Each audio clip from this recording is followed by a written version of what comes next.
the listeners that, and probably a lot of them know this, they have the chronological list at StarWars.com. I think Collider put one out and stuff like that. But as you and I have talked before, and I've said it on our previous two podcasts, that the Clone Wars episode guide by Jason Fry is incredible. It's invaluable to have, and so what he has in there is he has Cat and Mouse. Again, first page is Cat and Mouse, then it moves into all the other episodes chronologically. But I notice at Disney Plus, right, what they have is, like, if you go to season 1, you'll see Ambush, season 1, episode 1. Well, I do remember on TV that being the first Clone Wars episode, season 1, episode 1. It's not chronologically the first one. So it was something I wanted to put in our notes because, we see Trench in that first episode. We also see the return of Trench, going back to what we talked about a minute ago, in season 6, episode 1, and that was titled The Unknown. But we see a cybernetic Admiral Trench there, that he actually survived what we thought might have been his death in Cat and Mouse with some of the tactics Anakin used to get some missiles to go towards his separatist gunship and stuff. He shows up there, and then so in essence, honestly, season 1, episode 1, he's there. Season 6, episode 1, and now in season 7, episode 1, we see him. He's a pretty consistent figure now in Clone Wars. A neat one too. Oh yeah, he definitely is. He's always been a unique general that I enjoyed watching the clones and Jedi go up against. So seeing him back was just fun. I like that. Yeah. So great there. Of course, Clone Force 99. I mean, let's just go right into Clone Force 99. It's made up of 4 clones: Hunter, Wrecker, Tech, and Crosshair. Of course, Hunter kind of being the lead guy. He's kind of the commanding officer, and of course Crosshair is the quiet sniper guy. And I love how they animated him with the crosshairs over one eye, which was pretty cool. Yeah. Then of course Wrecker kind of reminds me of the Hulk. Yeah. Hulk smash. He's my favorite. Oh, he is just. You talk about grunt and gung ho, and that's Wrecker. Mm-hmm. So I love their unique personalities. They're just so interesting to watch. There's just so much to cover in this, because they did change up the animation styles just a little bit from the first seasons of Clone Wars. Especially when it came to the design of Anakin, because we see Anakin, and at the beginning of this for a few minutes we see Mace Windu for a few moments, and even Mace's design changed just slightly, because they've said this is coming up super close to Order 66 and all the events of Revenge of the Sith. So they are trying to make the core characters that you see in the movie look similar to their animated versions.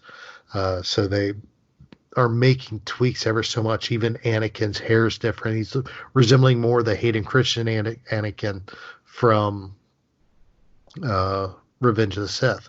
How did you feel about the difference in some of these main character designs, David? Well, I have to admit, I knew that Anakin looked a little different. With Mace, we see him so briefly. I didn't realize the changes. Obviously, well, once again, you and I are a broken record. If you go to the episode guides, we talked about that with Rebels. We talked about that with the Resistance. And I did do that on Monday when the episode guide came out for Bad Batch. I went through and looked at the storyboards, looked at behind the scenes stuff, and they mentioned that they made his like boots look more similar to episode 3 again, meaning Mace Windu and stuff. And I didn't notice that because I didn't really see his boots and stuff. They're standing next to that war room table and stuff. So I didn't notice the changes in him so much, but I definitely did in Anakin's face and in his hair, and I think that's cool. Making it closer to Episode 3, Revenge of the Sith. So it's funny because when I watched it initially, I thought, "Gosh, are their mouths not animated as well?" But then I went back through different episodes from different seasons, and I'm like, "No, that's consistent." And again, very difficult to animate eyes and face and nose and mouth and all that. When the clone troopers, have their helmets on, it looks so clean, so well done. I just think you could tell the difficulty with animating faces versus, say, helmets and stuff. So, but like you said, I thought, the animation looked glorious. In fact, Dave Filoni was concerned, would they be able to have the quality of animation? He said, could we, because we don't have that whole team back, but he says, I'm just incredibly pleased with how it looks, and I am too. Oh, absolutely. They did a great job animating this, and even though they don't have the same crew together, they got a phenomenal crew that did a great job animating this. And you brought up what Dave Filoni said, and that's one thing I really like that they're doing with Clone Wars now. With Rebels, we had Rebels was it Rebels Recon? We then buckets list for Rebels, or for Resistance. But not only are we getting the episode guide on the website like we did with all the other shows, we're getting 2 behind the scene YouTube shows. We're getting Clone Wars download and Clone Wars bucket list, which is incredible. I love it. So they are not holding back with the behind the scenes stuff. And I like the fact that with Star Wars download, you're getting that behind the scenes feel like you got with Rebels Recon. You got the interviews with the voice actors and the animators and the director and Filoni, with Dave Filoni. We're getting a lot of input from them, so I love that. Then of course bucket list, you're getting here's some Easter eggs or some secrets that you may not have caught watching the show, type stuff. So it's a lot of fun in conjunction with the extremely detailed show notes that they put up on the website. You can't miss it, man. It's a wealth of knowledge. So kudos to the people at StarWars.com for everything here. It's really good. Yeah, no doubt. You and I have told people, jump into those things. Us Star Wars fans love details, and you just listed all the stuff where you can get it. I've been trying to take it all in. Oh, yeah, there's almost too much to I don't want to say there's too much to take in, but there's so much to take in, it's hard to take it all in. So let's jump into more into the story here. So we got Clone Force 99, Rex and Cody and the clone troopers. They go undercover, they get shot down, Cody gets hurt, and we begin to see some of the friction from the episode begin to happen here, as what Clone Force 99 refers to as the regs, the regular clones, and the friction between them and the Bad Batch. How did that play out for you, David? What did you think of that friction going forward between the brothers per se? Well, I really loved how they wrote that in, the regs. I thought that was so cool, and part of the reason I mentioned that I loved Wrecker was because they were getting shot down, and he yells out, "We're going down," And then after they after they crash land, I loved his little comment. I don't know if people picked up on it. I'm sure probably people did, but he says, "We always get shot down when we're with regs, so almost like if they're not with regs or regular clone troopers, they're just fine, and just cracking me up. But on a more serious note, it speaks back to the fortune cookie at the beginning of the episode, embracing differences and how both struggle. And it does fascinate me, again, from a psychological perspective, being a clinical psychologist. And one of the things that, I've seen and people have seen it in their lifetimes is in-group, out-group dynamics, and how as humans we struggle with people who are different. In this case, it's really neat because you've got all these clones, and yet they still have in-group, out-group dynamics, right? We're the Bad Batch, you're regs.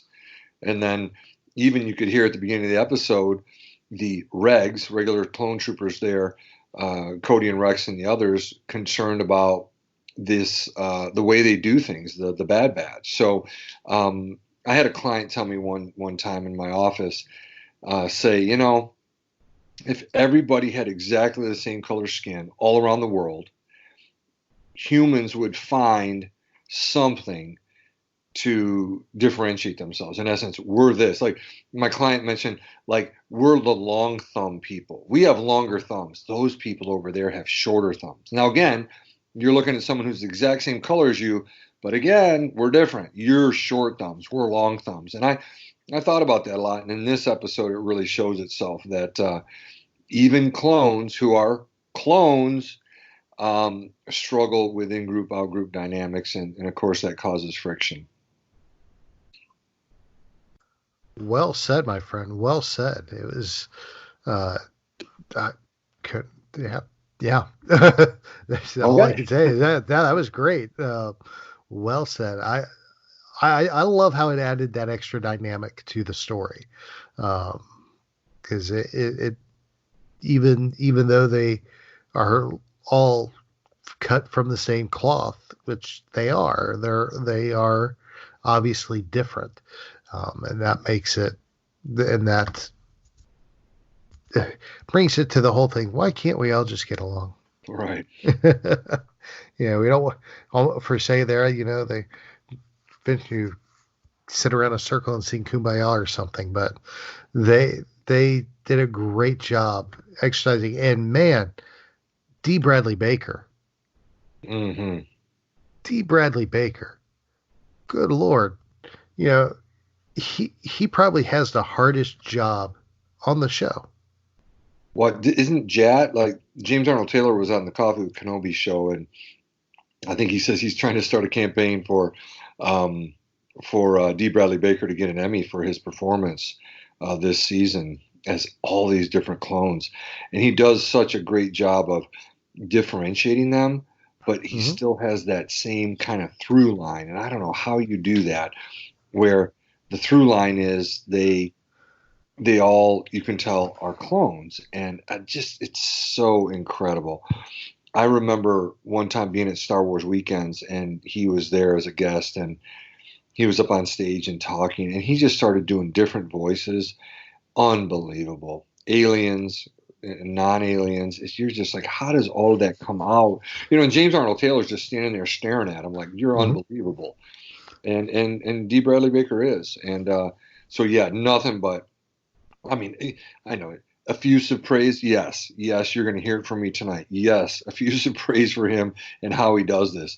I started thinking about it in the car. I thought, well, if it's not, if someone's like, well, Dave, all you're doing is just heaping effusive praise on D. Bradley Baker, I think to myself, I want to see someone do that. I want to see someone do what he's doing right now with the clones. Anybody, male or female, I don't care. You try it. Go ahead, do it, and sound as good as he does. Differentiate them. Have them have different inflections, different tones. Try it. Go ahead. If they're so great, go ahead. Try it. And guess what? They can't do it. No, nobody can. It is probably like I said, the hardest job on the show, and he does it with such ease and such skill. It's incredible just to hear him work. See, I mean, if you go to YouTube, you can find videos of him in the booth just recording, and it's, oh my gosh, it's incredible.